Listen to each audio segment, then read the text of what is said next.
News, सच जरूरी है। नमस्कार, आप देख रहे हैं MNS न्यूज लाइव और खबरों की शुरुआत से पहले एक नजर आज की खास खबरों पर। अहमदाबाद प्लेन क्रैश की प्रारंभिक रिपोर्ट पर सुप्रीम कोर्ट ने उठाए सवाल, DGCA को नोटिस। अहमदाबाद प्लेन क्रैश के प्रारंभिक रिपोर्ट पर सुप्रीम कोर्ट ने सवाल उठाए, जिसमें पायलट की गलती का जिक्र हुआ है। Ahmedabad air India plane crash के मामले में एक याचिका पर सुनवाई के दौरान सुप्रीम कोर्ट ने कहा है कि हम विमान हादसे की एक्सपर्ट बॉडी द्वारा स्वतंत्र, निष्पक्ष और शीघ्र जांच सुनिश्चित करने के पक्ष में है। सुप्रीम कोर्ट ने नोटिस जारी करते हुए कहा है कि पायलट की गलती वाली प्रारंभिक जांच रिपोर्ट दुर्भाग्यपूर्ण थी, लेकिन आगे मामले की जांच में गोपनीयता बनी रहनी चाहिए। कल कोई कहता है एक्स पायलट जिम्मेदार है, फिर वो निर्दोष निकले तो क्या? जस्टिस सूर्यकांत ने कहा है कि जब तक नियमित जांच पूरी तरह नहीं होती, क्रैश संबंधी जानकारी गोपनीय रहनी चाहिए। और उन्होंने कहा, मान लीजिए कल कोई कहता है कि एक्स पायलट जिम्मेदार है और अंततः अंतिम जांच में वह निर्दोष पाया जाता है, तो मान लीजिए कल कहा जाए कि पायलट ए जिम्मेदार है। जाहिर है कि पायलट के परिवार को तकलीफ होगी। जानकारी को टुकड़ों में लीक करने के बजाय किसी को नियमित जांच के तार्किक निष्कर्ष तक पहुंचने और गोपनीयता बनाए रखनी चाहिए। सुप्रीम कोर्ट ने भूषण से पूछा कि निष्पक्ष जांच तो समझ में आती है, लेकिन याचिकाकर्ता इतनी सारी जानकारी सार्वजनिक करने की मांग क्यों कर रहे हैं? याचिकाकर्ता NGO की ओर से पेश प्रशांत भूषण ने कहा है कि क्रैश के 100 दिन से ज्यादा हो गए हैं और सिर्फ एक प्रारंभिक रिपोर्ट दाखिल हुई है। ये रिपोर्ट नहीं दी गई कि क्या हुआ होगा, कैसे हुआ होगा और सुरक्षा उपाय क्या होने चाहिए। इस मामले में 5 सदस्यीय जांच टीम बनाई गई है। इसमें से DDCA के 3 अफसर शामिल है, जबकि DDCA पर संदेह होना चाहिए कि उनकी ओर से खामी कहाँ रही। कैप्टन अमित सिंह के नेतृत्व वाले विमानन सुरक्षा NGO सेफ्टी मैटर्स फाउंडेशन की ओर से यह याचिका दायर की गई है। याचिका में विमान दुर्घटना जांच ब्यूरो की प्रारंभिक रिपोर्ट पर सवाल उठाते हुए कहा है कि इस रिपोर्ट में कई अहम जानकारियों को छुपाया गया है और दुर्घटना की पूरी जिम्मेदारी पायलट पर डाल दी गई है। याचिका में आरोप लगाया गया है कि जिस तरह से जांच की गई है वह जीने, समानता और सच्ची जानकारी के मौलिक अधिकारों का उल्लंघन है। यह कहा गया कि विमान दुर्घटना जांच ब्यूरो की प्रारंभिक रिपोर्ट, जिसमें दुर्घटना का कारण ईंधन कट ऑफ स्विच को रन से कट ऑफ में स्थानांतरित करना बताया गया। हालांकि महत्वपूर्ण उड़ान डेटा जैसे कि संपूर्ण digital flight data record, output, time stamp के साथ पूर्ण कॉकपिट वॉइस रिकॉर्डर और ट्रांसक्रिप्ट और electric aircraft fault recorder data को रोक दिया गया है। 12 जून को इस दुर्घटना में यात्री, चालक दल और जमीन पर मौजूद 265 लोगों की मौत हो गई थी। अहमदाबाद से लंदन के उड़ान भरने के कुछ ही देर बाद ही विमान दुर्घटनाग्रस्त हो गया था। अगली खबर, GST पर संबोधन में PM ने क्या कहा? प्रधानमंत्री नरेंद्र मोदी ने कल शाम 5 बजे राष्ट्र को संबोधित किया और उन्होंने ऐलान किया है कि बहुप्रतीक्षित अगली पीढ़ी के GST सुधार कल 22 सितंबर से शुरू होंगे। यह शुरुआत नवरात्रि के पहले दिन से ही होगा। PM ने देशवासियों को नवरात्रि की शुभकामनाएं दी और कहा है कि GST 2.0 आत्मनिर्भर भारत की दिशा में एक बड़ा कदम है। मध्यम वर्ग को इससे फायदा मिलेगा। PM ने कहा है कि 12 लाख रुपए तक की आय अब टैक्स मुक्त है, जो मध्यम और नए मध्यम वर्ग के लिए बड़ी राहत है। इसे उन्होंने गरीब और मध्यम वर्ग के लिए दोहरा तोहफा बताया है। पिछले 11 सालों में 25 करोड़ लोग गरीबी से बाहर निकले हैं और नए मध्यम वर्ग का हिस्सा बने हैं। इनके पास अब नए सपने, आकांक्षाएं हैं। बड़ी बचत के रूप में GST 2.0 से इस साल लोग 2.5 लाख करोड़ रुपए बचा सकेंगे। PM ने कारोबारियों और नागरिकों देवो भव के भाव को अपनाने की अपील की है, जिससे लोगों को प्राथमिकता दी जाए। उन्होंने कहा कि दुकानदार GST की बचत को उपभोक्ताओं तक पहुंचाने के लिए उत्साहित है। MSME को बढ़ावा दिया गया है। PM मोदी ने कहा है कि MSME भारत के स्वर्णिम आर्थिक वर्षों की रीढ़ है। GST सुधार उन्हें फिर से सशक्त करेंगे। उन्होंने MSME से उच्च गुणवत्ता वाले उत्पादन बनाने को कहा है और भारत की वैश्विक साख को बढ़ाए रखने की अपील की है। PM ने स्वदेशी मूल्यों की वापसी की अपील की है। उन्होंने कहा कि हमें मेड इन इंडिया उत्पादों को रोजमर्रा की जिंदगी में अपनाना चाहिए। हमारी जेब में कंघी भी गर्व से मेड इन इंडिया होनी चाहिए। गर्व से कहो ये स्वदेशी है। विकसित भारत की राह पर चल रहा है भारत। पीएम ने राज्य सरकारों से विनिर्माण को बढ़ावा देने और निवेश आकर्षित करने की अपील की है। उन्होंने जीएसटी सुधारों को भारत के विकसित राष्ट्र बनने की यात्रा से जोड़ा है।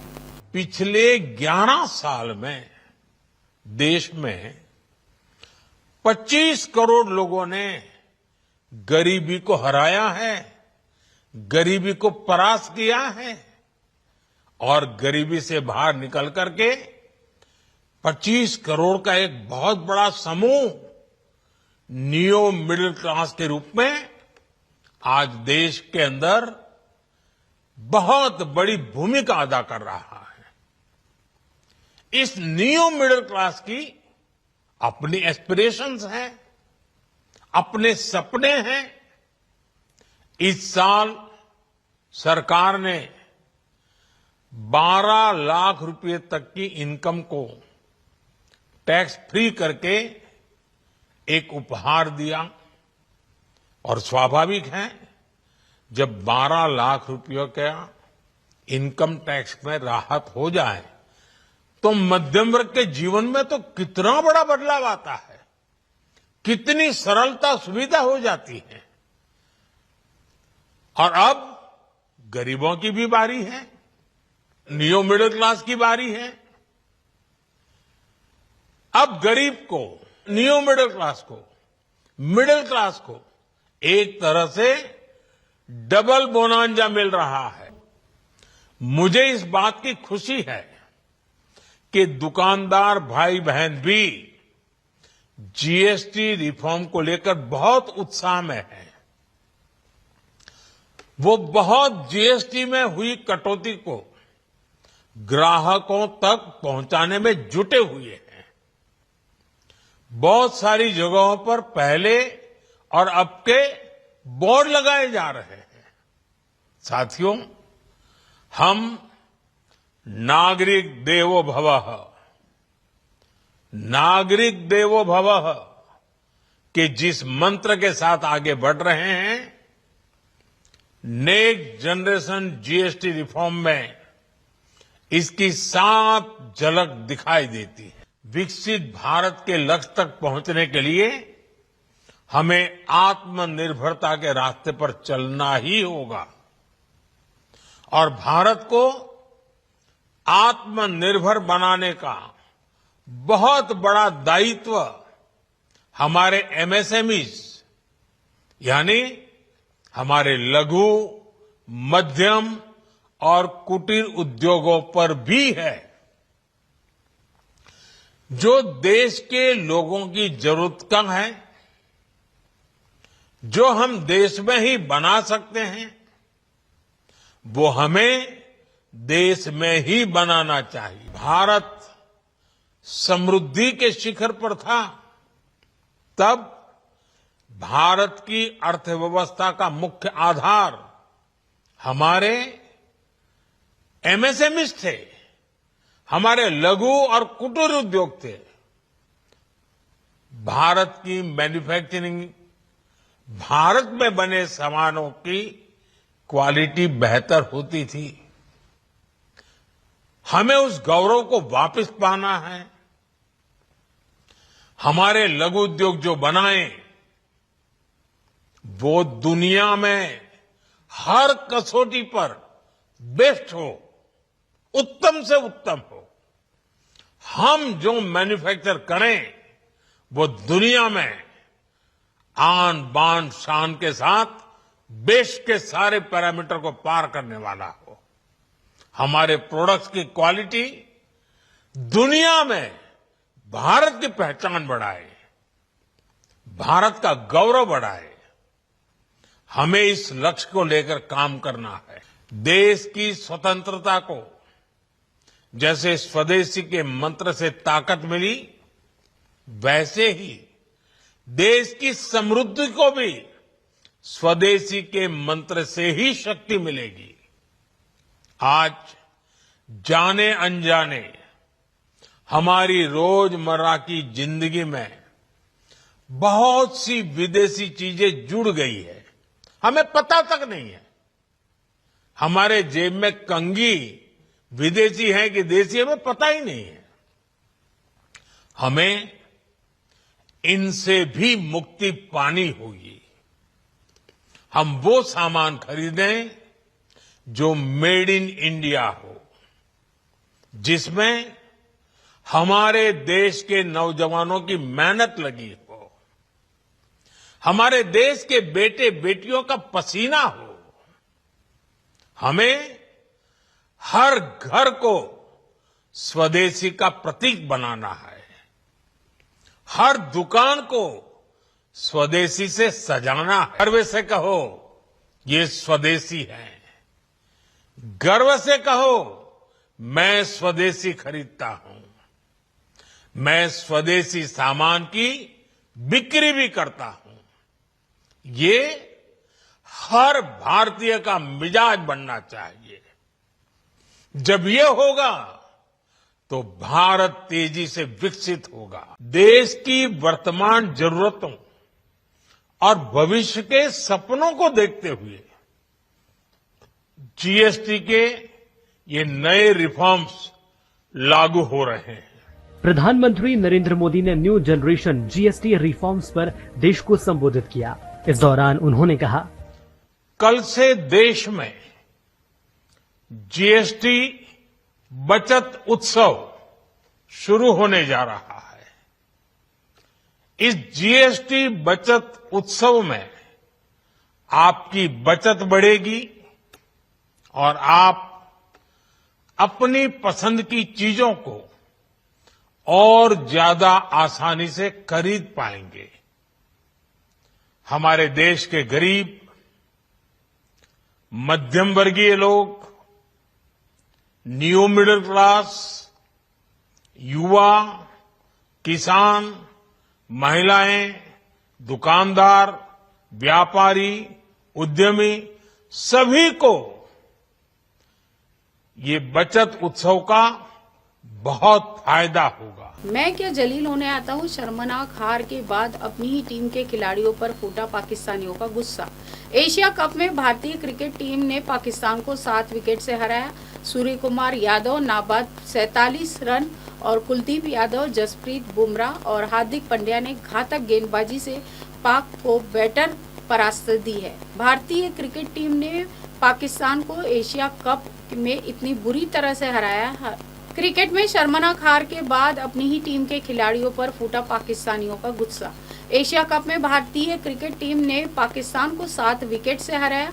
सूर्य कुमार यादव नाबाद 47 रन, कुलदीप यादव, जसप्रीत बुमराह, हार्दिक पांड्या ने घातक गेंदबाजी से पाक बैटर को किया पस्त। भारतीय क्रिकेट टीम ने पाकिस्तान को एशिया कप में इतनी बुरी तरह से हराया कि हर तरफ उनकी चर्चा हो रही है। सूर्य कुमार यादव की टीम ने गेंदबाजी और बल्लेबाजी दोनों में पाकिस्तान को तबीयत से धोया है। टॉस जीतकर सलमान आगा ने पहले बैटिंग करने का फैसला लिया था, जिसे भारतीय गेंदबाजों ने पूरी तरह से गलत साबित कर दिया। कुलदीप यादव, जसप्रीत बुमराह और हार्दिक पांड्या की घातक गेंदबाजी के आगे पाकिस्तानी 9 विकेट पर 127 रन ही बना पाए और सूर्य कुमार यादव ने नाबाद 47 रन की पारी खेलकर भारत को 155.5 ओवर में ही 7 विकेट से जीत दिला दी। मैच के बाद पाकिस्तानी फैन नाराज हो रहे थे और पूछा क्या वो बार बार जलील होने के लिए आते हैं। मियां खलीफा समझ के भाई आज अभिषेक शर्मा ने हमें पेला है। भाई क्या था यार, ये मैच था या कोई सपना था? कसम खुदा की मैं तो यार भुला ही नहीं पा रहा इस मैच को। तो क्यों नहीं तुम लोग भाई जीत पाते हो? अब्बू बनाया हुआ है यार तुम लोगों ने इंडियन टीम को। अभिषेक शर्मा बोल के कसम खुदा की छक्के मार रहा था, बोल के। शहीन शाह अफरीदी को बोलता है चल बाल लेके आ, हारिस रऊफ को बोलता है जा बॉलिंग करवा, जा बॉलिंग करवा। भाई क्या था यार ये, और कितनी इंसल्ट करवानी है भाई इस हमारी पाकिस्तान की टीम ने? मुझे बता दो कितनी इंसल्ट करवानी है? बैटिंग होती है ना बॉलिंग होती है। भाई तुम लोग करने क्या आते हो ग्राउंड में? हुसैन तलब तो भाई किसने पाकिस्तान की टीम में ऐड किया है? इस बंदे की तो भाई ओडीआई में जगह नहीं बनती है, आपने कैसे T20 में डाल दिया यार? मुझे बताओ इसको 4 नंबर पे किसने भेजा है भाई? किसने भेजा है यार? ये बंदा भाई T20 में एक छक्का नहीं मार पाता है, आपने इसको भाई नंबर 4 पे भेज दिया। महाराष्ट्र में पुल पर खड़े होकर मासूम को नदी में फेंक रही थी मां, लोगों ने दौड़ाकर बचाया। अमरावती के तिवसा शहर के पिंगड़ाई नदी पुल पर एक हृदय विदारक घटना ने सभी को झकझोर दिया। लगभग 1 साल के मासूम को उसकी ही मां ने नदी में फेंकने का प्रयास किया। पति के अत्याचार और घरेलू कलह से तंग आकर महिला ने यह कदम उठाने की कोशिश की। घटना का वीडियो भी सोशल मीडिया पर तेजी से वायरल हो रहा है। प्रत्यक्षदर्शियों के अनुसार यह घटना 18 सितंबर को दोपहर करीब 4 बजे घटी। जैसे ही महिला ने शिशु को पुल से नीचे फेंकने की कोशिश की, आसपास मौजूद नागरिकों ने शोर मचाया और मौके पर भारी भीड़ जमा हो गई। इस बीच सूचना मिलने पर तिवसा पुलिस तुरंत घटनास्थल पर पहुंची। लगभग 20 मिनट की मशक्कत और समझाइश के बाद पुलिस ने महिला को शांत करके मासूम की जान बचाई। स्थानीय लोगों का कहना है कि महिला अपने पति द्वारा लगातार प्रताड़ित किए जाने से परेशान थी और गुस्से में उसने यह कदम उठाने की कोशिश की। इस संबंध में जब तिवसा पुलिस थाने के एपी गोपाल उपाध्याय से बात की गई तो उन्होंने बताया कि घटना की कोई शिकायत दर्ज नहीं हुई है, लेकिन ये हमारे लिए प्राथमिकता महिला को समझाना और मासूम को सुरक्षित निकालना था। पुलिस ने महिला को समझा बुझाकर घर भेज दिया। इस सनसनीखेज घटना से पूरे क्षेत्र में खलबली मच गई है। पिंगड़ाई नदी पुल पर भारी संख्या में नागरिकों की भीड़ जमा होने से कुछ समय तक यातायात भी प्रभावित रहा। अगर शिकायत होती तो इस मामले में मां के खिलाफ भारतीय दंड संहिता और बाल संरक्षण कानून के तहत कानूनी कार्रवाई हो सकती थी। यह साबित होता है कि महिला ने जानबूझकर बच्चे की जान लेने की कोशिश की तो इसे बाल हत्या का प्रयास माना जाएगा, जिसकी सजा 10 साल से लेकर आजीवन कारावास भी हो सकती है। साथ ही जुर्माना भी लगाया जा सकता है। इसके अलावा बच्चे की सुरक्षा और जीवन को खतरे में डालने के लिए बाल संरक्षण कानून जुवेनाइल जस्टिस एक्ट की धाराओं के तहत भी कार्रवाई हो सकती है, जिसके तहत जेल या जुर्माना लगा सकता है। अब अन्य संभावित धाराओं में आईपीसी 323, आईपीसी की 506 और आईपीसी 34 से किया गया अपराध शामिल हो सकते हैं। सजा की गंभीरता इस बात पर निर्भर करेगी कि बच्चा बचा या नहीं और महिला का इरादा जानबूझकर हत्या या क्षणिक गुस्से का या तनाव का था। पुलिस और अदालत ये सभी सबूत, वीडियो और गवाहों के आधार पर निर्णय लेगी। डांडिया की प्रैक्टिस के बीच घुसे बंदूकधारी लड़की को घसीटते हुए ले गए साथ। किडनैपिंग का लाइव वीडियो। मध्य प्रदेश के मंदसौर में एक युवती का अपहरण कर लिया गया और आरोप है कि बदमाश बंदूक की नोक पर युवती को उठाकर ले गए। यह घटना सीसीटीवी में कैद हो गई। जानकारी के मुताबिक युवती गरबा रिहर्सल कर रही थी, तभी बदमाशों ने उसे बंदूक की नोक पर उठा लिया। बदमाशों ने युवती को सड़क पर घसीटकर अपने साथ ले गए। आसपास मौजूद लोगों ने युवती को बचाने की कोशिश की, लेकिन बदमाशों ने बंदूक दिखाकर सभी को पीछे धक्का मार दिया और डर का माहौल बना दिया। फिर भी हिम्मत दिखाते हुए कई महिलाएं और युवती को बचाने के लिए आगे आई है, लेकिन बदमाश इतने ताकतवर थे कि सभी को पीछे धक्का देते हुए निकल गए। अपहरण का आरोप युवती के परिजनों पर ही लगाया जा रहा है। बताया जा रहा है कि यह मामला प्रेम प्रसंग से जुड़ा हुआ है। पुलिस ने मामले की जांच शुरू कर दी है। पुलिस ने की नाकाबंदी और आरोपियों की गिरफ्तारी। घटना के बाद पुलिस ने देर रात नाकाबंदी करके आरोपियों को गिरफ्तार भी कर लिया है। जानकारी के मुताबिक करीब 7 आरोपी गिरफ्तार किए गए हैं। वहीं तमाम प्रयास कर युवती को अपहरणकर्ताओं के चंगुल से छुड़वाया गया। पुलिस आरोपियों से पूछताछ कर रही है। यह मामला मंदसौर शहर के कोतवाली थाना क्षेत्र के खानपुरा का है। पुलिस ने मामला दर्ज किया है और आरोपियों के खिलाफ कार्रवाई शुरू कर दी है। मध्य प्रदेश के मंदसौर में युवती का अपहरण एक गंभीर मामला है। पुलिस ने आरोपियों को गिरफ्तार करके मामले की जांच शुरू की है। यह देखना होगा कि पुलिस आरोपियों के खिलाफ क्या कार्रवाई करती है और युवती की सुरक्षा कैसे सुनिश्चित की जाए।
रहे और देखते रहे MNS न्यूज लाइव। नमस्कार। हाय हेलो नमस्कार, मैं हूं पंकज विष्णु और आप देख रहे हैं MNS न्यूज। देखिए साईं बाबा की आरती लाइव शिरडी से हर रोज सुबह सिर्फ MNS न्यूज पर। आप देख रहे हैं MNS न्यूज, सच जरूरी।